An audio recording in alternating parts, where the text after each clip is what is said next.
أعوذ بالله من الشيطان الرجيم.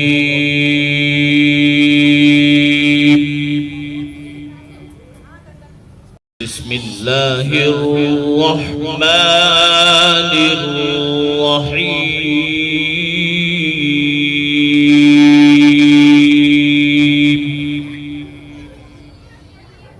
ہمارے حضرت مرشد عالم رحمۃ اللہ علیہ کے ایک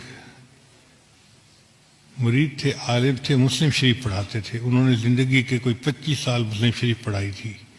ایک دن وہ کہنے لگے کہ حضرت میں آپ کو ایک عجیب واقعہ سناؤں. ان کو ضرور سنائیں. کہنے لگے کہ دارالعلوم دیوبند میں سعودی عرب سے ایک جماعت آئی علماء کی، 3 یا 4 بندے تھے، اور انہوں نے آ کے محتمم صاحب کو کہا کہ ہم ایک علمی مسئلہ ڈسکس کرنے کے لیے آپ کے پاس آئے ہیں. محتمم صاحب نے پوچھا کون سا مسئلہ؟ وہ کہنے لگے اس لیے کہ ہم سے پہلے سعودی عرب کے اوپر ترکوں کا قبضہ تھا، اور ترکوں نے قبروں کے اوپر بڑے گنبد بنائے ہوئے تھے اور کمرے بنائے ہوئے تھے اور عمارتیں بنائی ہوئی تھیں. تو ہم نے حدیث مبارکہ پڑھی جس سے ثابت ہوتا ہے کہ بنا علی القبور کی اجازت نہیں ہے. یعنی قبر کے اوپر آپ عمارت نہیں بنا سکتے. اس لیے سنت عمل یہی ہے کہ قبر کھلے آسمان کے نیچے ہو، اس کے اوپر کوئی کمرہ، کوئی کبہ ایسا نہیں بنانی چاہیے.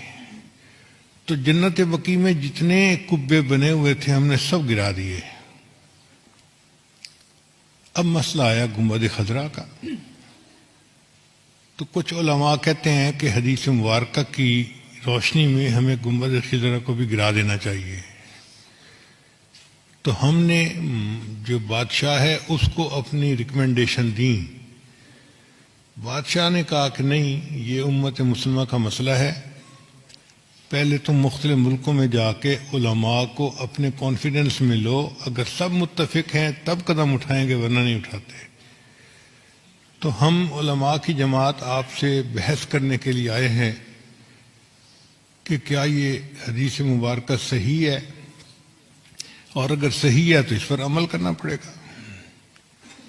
محتمم صاحب نے کہا کہ جی مجھے آپ 3 دن کا وقت دیں، میں سب علماء کو اطلاع دوں تاکہ وہ یہاں آ جائیں، اور پھر ہم اس بارے میں اپنا موقف آپ کے سامنے ظاہر کریں. ان کا ٹھیک ہے، ہم 3 دن دارالعلوم میں مہمان بن کے رہتے ہیں. محتمم صاحب نے بڑے بڑے علماء کو دعوت دے کے بلا لیا. وہ فرماتے ہیں کہ دارالعلوم دیوبند میں وہ دیکھنے والا وقت تھا. بڑے بڑے سب علماء، جید علماء ایک جگہ پر جمع تھے، جبال العلم سب ایک جگہ اکٹھے تھے.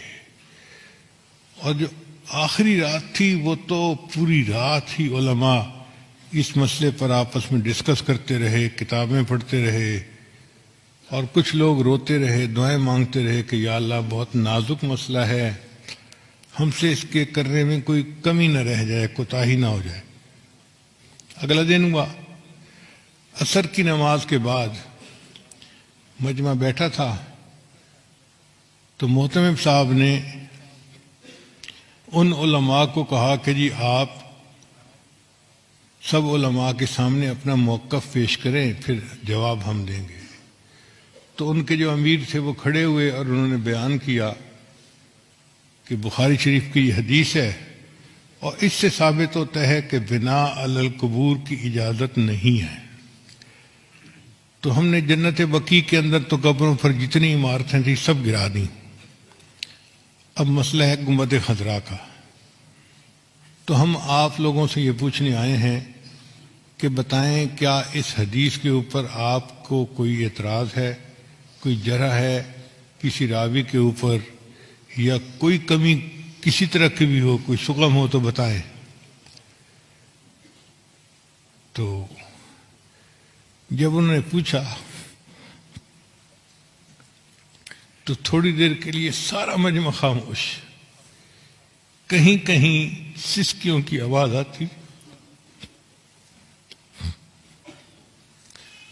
علماء کی آنکھوں سے آنسو جاری تھے، اور وہ رو رہے تھے کہ اللہ ہم سے جواب دینے میں کوئی کوتاہی نہ ہو جائے، اور کوئی جرات نہیں کر رہا تھا اس کے جواب دینے کی۔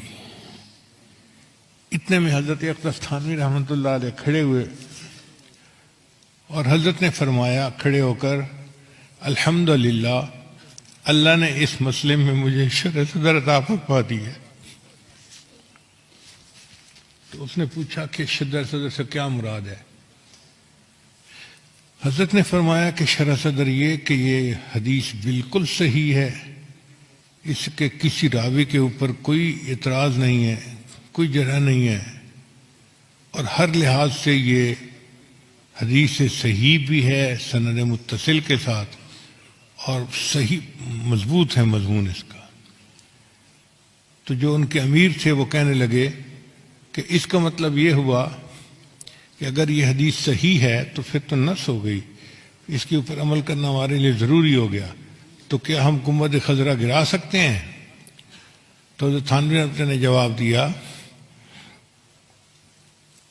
یہی تو شرح صدر ہے جو اللہ نے مجھے عطا فرما دیا، حدیث بھی صحیح ہے لیکن آپ گنبد خضرا کو گرا نہیں سکتے۔ اس نے کہا آپ کیسی باتیں کر رہے ہیں؟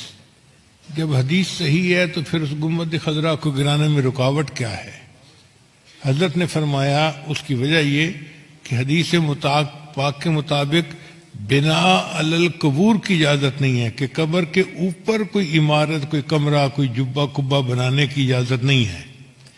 گنبد خضرا کا معاملہ الگ ہے، یہاں عمارت پہلے تھی، یہ حجرہ عائشہ تھا،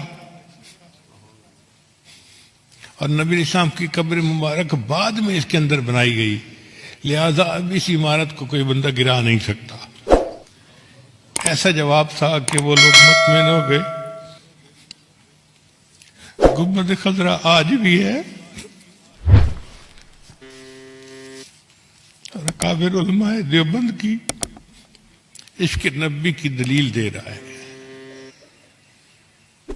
اللہ علم کی گہرائی عطا فرما دیتے ہیں تو بندہ پھر علم کی تہ تک پہنچ جاتا ہے۔